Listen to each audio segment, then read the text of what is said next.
What's up, guys? Welcome to another episode of Sellers and Buyers. Once again, we're continuing to cover selling teams. And next up, we have the Ducks. So, in this case, they could either be minor sellers or major sellers, depending if they could unload some of these players and if there's even an interest in some of these players. Because we all know that the Ducks have been in this rebuilding mode for a couple of years. There's been mentions about maybe John Gibson wanting out, but he never got traded, so it seems like everything is fine there. Or maybe they never got an entertaining offer to potentially move him. And there's other guys like John Klingberg that they signed for 1 year. That apparently last year during the offseason there was rumors about him signing an extension and then being flipped to another team. He's available. He's been in trade move rumors since signing his extension. There's Adam Henrique, who's having a fantastic season. Frank Verchano, who's another guy that they signed during the offseason that could potentially be moved. There's Kevin Shattenkirk, who's on an expiring deal. There's Kulikov. There's even Maxime Comtois, who, really hasn't been the type of player that they've been hoping for that could be moved as well. He's an RFA at the end of the season. So, Luca, who do you think gets moved? And do you think they're minor sellers or major sellers?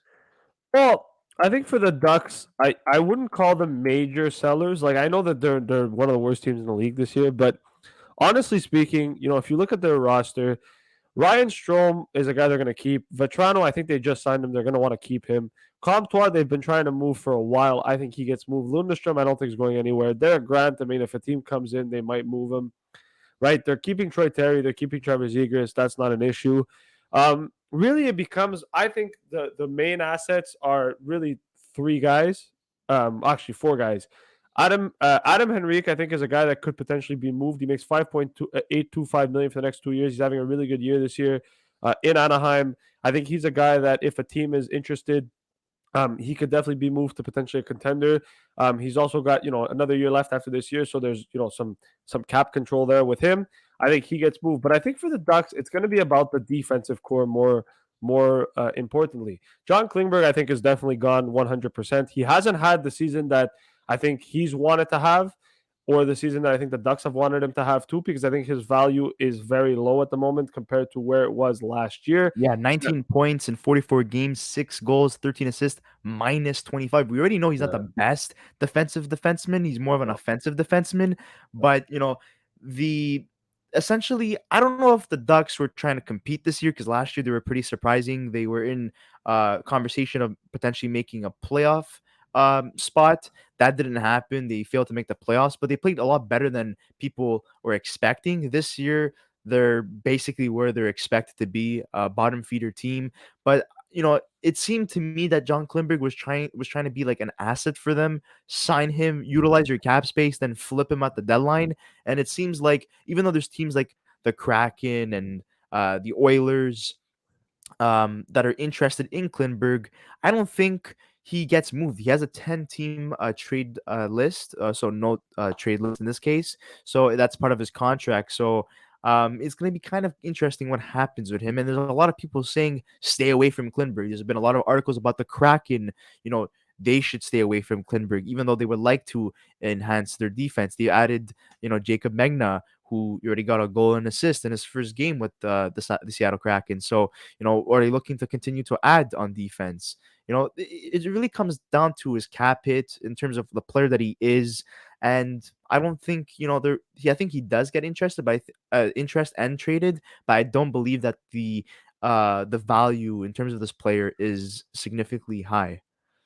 Actually, just to correct you, I think we made a little bit of a mistake, but Jacob Megna actually got shut out yesterday by Seattle. It was actually Jason Megna that got a goal and assist that plays for the Ducks. But anyways, it's all good. Ah, It wasn't your fault. okay. It's something I told you before the episode started, so it was Okay. my fault. I'm gonna take blame for that one. So guys, if you're gonna rip Chris in the comments, don't. It's rip me if you want. I made a mistake when I told him before. But anyways, back to moving on to the thing. I agree. I mean, listen, John Klingberg, to be honest. Last year, I thought he was very overrated. I thought that last year the Stars should have moved him. Sorry, to at the deadline and potentially got some assets. They didn't. They allowed him to go to free agency. He then signed with the Ducks on a weird deal that really didn't make sense at the time when he signed it. Obviously, as a way for him to boost up his value, that didn't work. And now he's in a tough position because thank God for the Ducks, though, for only committing to him to 1 year. This is now a situation where the team that gets him, they have a decision to make when it comes to John Klingberg because no matter what, I do think Klingberg probably gets moved. I think the Ducks probably just take the best offer available because at that point, like, I mean, if he's got a 10-team no trade list, if a team comes in and Klingberg waves it, he has a chance at a playoff. Maybe he gets an extension at the end of the year. Who knows? But the Ducks don't really need him. They're in a rebuild mode. I don't think they want him as a part of the rebuild, anyways. So he probably does get moved, but the asking price is going to be nothing because I don't think there's many teams in the league that would pay a top dollar for John, Well, in my just opinion. cut into that, there's been rumblings about maybe the Washington Capitals or the Carolina Hurricanes or the Buffalo Sabres because now since the Buffalo Sabres are in a playoff run, they've been linked to Jacob Chikrin, Eric Carlson, so might as well I just wouldn't go for Klingberg. link them If for I'm John Buffalo, Klingberg. But no. I I just wouldn't. I know Montreal. I know Montreal was interested in him during the free agency. There was a rumor that apparently they wanted to sign him and then flip him to the Oilers or something. There was like a rumor that I think started there. yeah, Listen, I'm gonna be honest with you. I think I kind of agree with pretty much everybody that's been talking about it. I would stay as far away from John Klingberg as possible because I believe he's going to turn into what Oliver Ekman-Larsson is in Vancouver right now. That's just my opinion. I don't see him that good. I think he's overrated. I think he's showing that he's overrated this season. So, like I said, I think he probably gets traded, but not for anything more than like a second or a third, maybe. That's about it. I know that that's a low asking price, but I just don't see a team paying a lot for John Klingberg. yeah. Moving on to Kevin Shattenkirk, same exact thing. I mean, really rough year for him, but mind you, the whole team, Ducks team, has had a rough year because they're not that good. Shattenkirk, I think, can bring a little bit more to a team. He's good. He's a little bit better defensively. I think he's got some offense in him. He's 34, but he makes $3.9 million. The He was Ducks very can good retain last some year. salary. Yeah, so Last the year, Ducks can 35 retain points some in 82 salary. games. Yeah, exactly. And so the Ducks can retain some salary on him, potentially move him to a team that's looking for some depth defensemen. Same thing with Dimitri Kulikov. I think there's a market potentially for him. Nathan Beaulieu, I mean, listen, if a team wants, potentially they pick him up at the deadline. Usually Beaulieu ends up getting traded at the deadline anyways. He's usually that type of guy that gets traded for a seventh anyways. I could see that potentially happening again this year.